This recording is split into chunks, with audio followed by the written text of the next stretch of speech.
I was in the middle of preparing to attend the funeral of my beloved mother-in-law who had just passed away. Then all of a sudden, my phone rings. "Don't you dare come to the funeral. Go back to your parents' house in the countryside right away." What? Confused but obedient, I immediately headed home to the rural Midwest where I was from. Later, I found out from my husband about the existence of his estranged, despicable sister, Jessica. "So Mom's dead, huh? How much of the inheritance do I get?" The audacity of her trying to profit from my mother-in-law's inheritance. Unforgivable. I decided then and there to protect my mother-in-law's honor and fight against this vile sister-in-law. In the end, after a fierce war of words, my sister-in-law ended up in a dark, cold cell. My name is Kristen, a typical housewife. I'm married to Charles, a company employee, and we lead a blissfully happy life together. I've heard that many women struggle with their relationships with their husband's family after marriage, especially between a daughter-in-law and her mother-in-law, where there are often rumors of covert and brutal conflicts. I, too, had such a gloomy perception. However, fortunately, I've been able to lead a worry-free marital life in that regard. Yes, I had a great relationship with my husband's mother, Charlotte. For instance, "Kristen, what do you think of this cardigan? I knitted it thinking it might suit you." "For me? Thank you. It's adorable. And your knitting is really impressive." "I'm glad you like it. The wind is getting chilly, so be careful not to catch a cold." "Absolutely. Hey, if it's alright with you, could you teach me how to knit sometime?" It was just like that. Charlotte's smile was always filled with warmth and kindness. I owed her so much. She had even helped us financially at times. I loved my gentle mother-in-law and considered her like a second mother. But then, "Kristen, Mom passed away in the hospital." I received the news of Charlotte's death just the other day. I was shocked by her passing, and for a while I could hardly eat anything. But I guess that's reality, and I have to accept it. Come to think of it, Charlotte had been diagnosed with terminal cancer a few years ago and had been undergoing chemotherapy treatments ever since. It must have been a really tough fight. Whenever I visited her, Charlotte always greeted me with a smile. Surely she was doing her best not to worry us. I couldn't stand around just crying for her. I decided to send her off with a smile. With that in mind, I was getting ready to attend my mother-in-law's funeral, which was to be held at my husband's family home. Then, all of a sudden, my cell phone, sitting on the table, started ringing. Curiously, I checked my phone and saw my husband's family's number displayed on the screen. My husband had gone ahead to prepare for the ceremony. Maybe he'd forgotten something. I casually picked up the phone and put it to my ear. However, "Kristen, don't come to the funeral. Go back to your parents' house in the countryside right away." My husband's frantic voice echoed from the phone. "Wait, what? You want me to go back to my parents' house? Why are you in such a panic?" "Sorry, we had a bit of a problem at the venue. I'll explain everything once we meet up." Naturally, I was confused by my husband's words. What on earth was he talking about when he said problem? And I'd never seen him so flustered before. "Alright, calm down. For now, I'll do as you said and head to my parents' house." "Take a cab. I'll be right there. Bye." With that, he hung up. Truth be told, my mind was filled with question marks. But if Charles said so, there must have been a good reason. So I changed my plans to go from my husband's family home to my parents' house under significant pressure. "Kristen, what's going on? Today's Charlotte's funeral, isn't it?" "Well, come in first. We'll talk inside." When I explained the situation, they were just as puzzled as I was a moment ago. However, without my husband's arrival, there was no way to elaborate. We nervously waited for my husband to arrive. About an hour later, my husband burst into the house. "Kristen, are you okay?" "I'm fine, but what happened to your hand?" Looking, I saw that my husband's hand was wrapped in a bandage. My husband touched his injured hand, making a terribly difficult expression. Next, he started to explain what happened at his parents' house and the whole circumstances surrounding it. Apparently, my husband has a sister 3 years older than him named Jessica. But this Jessica was a very undutiful daughter, causing troubles for the family from a young age. It turns out she's had more run-ins with the police than one could count. His mother, Charlotte, never gave up on such a daughter and always kept apologizing to people around them. And she even took responsibility for the debt that Jessica created. "I'll definitely pay it back, okay? Please, Mom." She believed her daughter's words, but Jessica betrayed that promise and left home. Jessica was cut off from my husband's family, and it has been a no-contact situation until today. And then Jessica showed up at his parents' house on the day of her mother's funeral. After so much time, one might think she would have grown a bit. However, the words that came out of Jessica's mouth were, "So Mom's dead, right? How much of the inheritance can I get?" Of course, my husband was furious with her attitude. Was that the first thing to say after their mother's death? He went on to angrily tell his sister that she was disinherited a long time ago. And also, to Charlotte, her daughter was no longer Jessica, but Kristen. In other words, me. What? Kristen? Who's that woman? It's ridiculous if she can inherit and the real daughter can't. Upon hearing the truth, Jessica became enraged, her face turning red. Then, she snatched my husband's phone and stormed out of the house in her car, hurling hostile words towards us. Apparently, the injury to my husband's hand was from her biting him at that time. I remotely locked the phone right away, but it seemed she might have found out our house location and Kristen's face from the contact list and photos. Oh my, I can't believe my ears! I was speechless for a moment after hearing my husband's words. I was surprised to learn for the first time that Charlotte had a daughter, and it was even more shocking that she was such a terrible person. I'm sorry for hiding about my sister. It's my family issue. But now... My husband apologized with a pained expression. We were thinking of how to deal with the situation, trying to cheer up my distressed husband. "Well, we should probably stay away from our city home for a while, just in case," he said. "Is our rural home address safe?" Yes, I didn't store that information on my phone. So for precautionary reasons, we decided to stay at our rural home. And then, as the new day dawned, the sun rose and the chirping of the birds filled the air. "I'm off to work. If anything comes up, give me a ring on my spare phone." "Okay, have a good day." I watched my husband drive off to work, a smile on my face. But inside, I was a whirlwind of anxiety. What if my sister-in-law showed up? What if she attacked me? These worries tormented me constantly. Whenever I closed my eyes, I saw Jessica's raging face at my husband's family home. But to my surprise, life at our rural home was peaceful.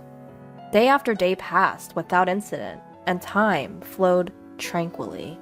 The anxieties and tension that had bothered me were gradually subsiding, now barely a flicker. If only this issue with my sister-in-law could simply disappear. I started to think optimistically. That's when the situation changed. "Excuse me, is the couple Charles and Kristen at home?" That day, a police officer from the local precinct came to our house. What's this about?" I hesitantly asked, filled with a dreadful premonition.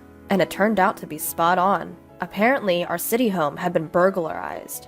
The police had just received a call from the scene. I contacted my husband to tell him what happened, and we rushed back to our home together. And when we arrived, sure enough, the house had been ransacked. Every drawer was open, as if a storm had swept through. "Is there anything missing?" the officer asked. "Well, let's see." Urged on, we checked the inside of our house, under the supervision of a police officer. Our bank books and other valuables seemed safe, for now. However, a few $100s that should have been in our dresser were gone.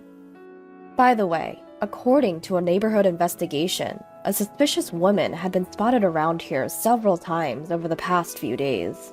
This woman was reportedly shouting in front of our house, yelling things like, "Come out!" and "Pay me back!" Charles, could that be? I'm pretty sure, I'd bet 90% sure, that it's Jessica. My husband nodded while looking at me. We explained the recent issue with my sister-in-law to the police. The matter of the disrupted funeral, the stolen smartphone, and my husband's injured hand? The police responded rather smoothly. It was probably because we had previously reported the smartphone incident to them. Afterward, we had to give a more detailed account at the police station and didn't get back to our rural home until it started to get dark. The burglar was caught soon afterward. As expected, the culprit was Jessica, my sister-in-law. According to the police, she was audacious enough to stay in a hotel near the crime scene after the burglary. She was supposedly taken into custody while nonchalantly receiving a massage from room service. Of course, she paid for all of this with the money she stole from our house. Even though she admitted to the crime, she was denying the burglary. Although I didn't understand the details, it seemed that when the crime involved family, things weren't so straightforward. Anyway, we were called back to the police station again. Guided by the officer in charge, we were led into the room, and there sat a brunette woman, sulking in her chair. Suddenly, she blurted out indignantly, "Charles, how could you do something like this to your own family? It's unbelievable." Jessica showed no remorse at all.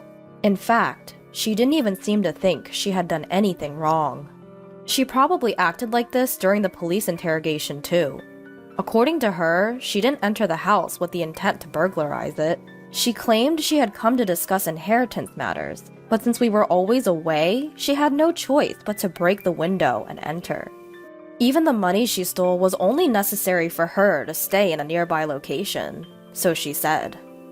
In other words, it was all our fault. What a short-sighted and selfish way of thinking.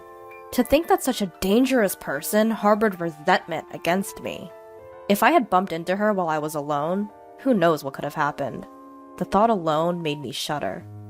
Meanwhile, my husband Charles and my sister-in-law were engaged in a heated argument. "You've got some nerve showing up after all these years and pretending to be a part of the family. Give me back my phone, will ya?" Fine, I'll give it back. You locked it right away so I couldn't even use it properly. Just like you, huh? Besides, family is family, isn't it? Both Mom and I cut ties with you a long time ago. That means you have no business with her inheritance. Oh, about that. Leaving all her money to a stranger's daughter instead of her own. Was the old hag out of her mind or what?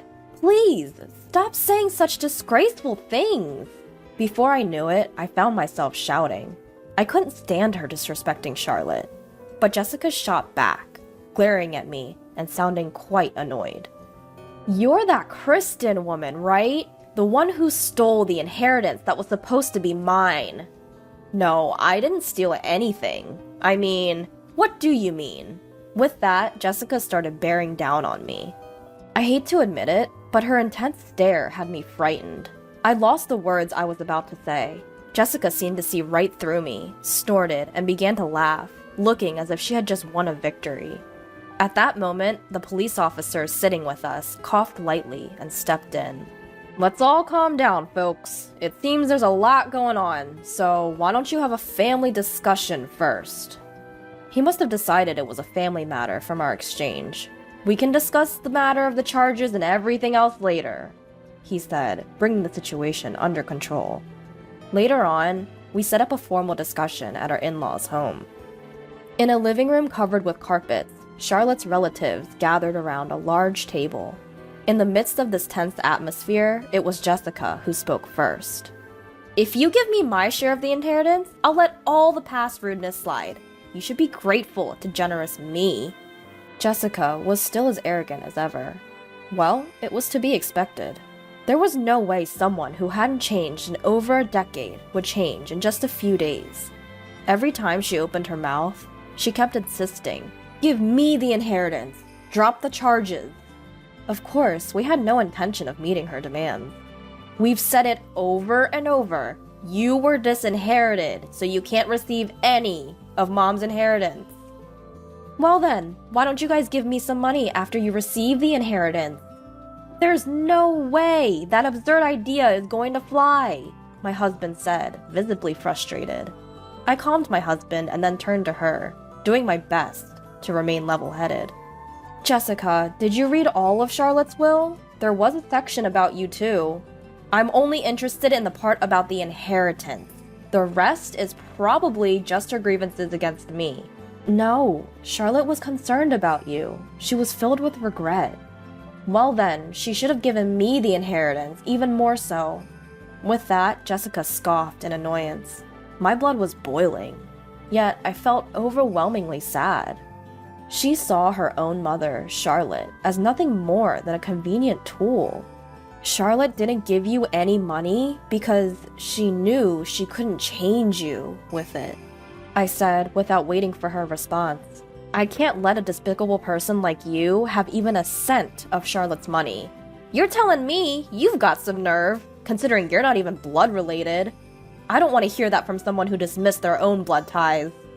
Facing my words, Jessica faltered for a moment. Then her eyes narrowed sharply, glaring at me. It's an ugly, terrifying look. But this time, I couldn't look away. There's nothing more to discuss. Please, leave now, I said, locking eyes with the intimidating Jessica. Suddenly, Jessica lunged across the table at me, either out of rage or fear. But she was immediately restrained by my husband and other family members present. 10 minutes later, she was forcefully escorted out by the police who arrived at the scene. All the while, she continued spouting off insults, but by the time she was put into the patrol car, she had completely lost her spirit, slumping her shoulders. Afterwards, I heard Jessica ended up in prison. Our report of the incident had been officially accepted. Apparently, Jessica had a large amount of debt from loan sharks. It seemed that her obsession with Charlotte's inheritance was due to this hidden circumstance. Regardless, she's expected to lead a miserable life, never to see the light of day again. She just doesn't understand a parent's love. She made her bed, now she has to lie in it. We were reflecting on the recent events in our home, which was finally neat and tidy again after a long time. As my husband offered incense in front of my mother-in-law's portrait, he said, "I was surprised, Kristen, to see you argue so bravely." Well, that's because I read mother-in-law's will again. The truth is, I had read my mother-in-law's will again the day before talking with my sister-in-law. I hadn't really had the time to thoroughly go through it before. The will was filled with Charlotte's passionate feelings, almost like a letter. Every word she had written stirred me up. Charlotte had always been concerned about her child.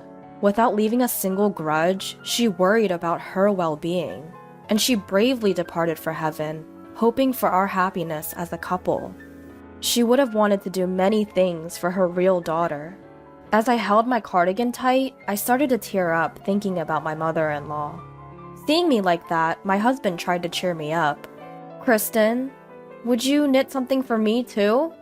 "Sure, I'll show you mother-in-law's knitting technique," I said, wiping the tears from the corner of my eyes with a smile. "We'll make good use of her inheritance." From then on, I vowed in my heart to live a happy life for Charlotte's sake as well.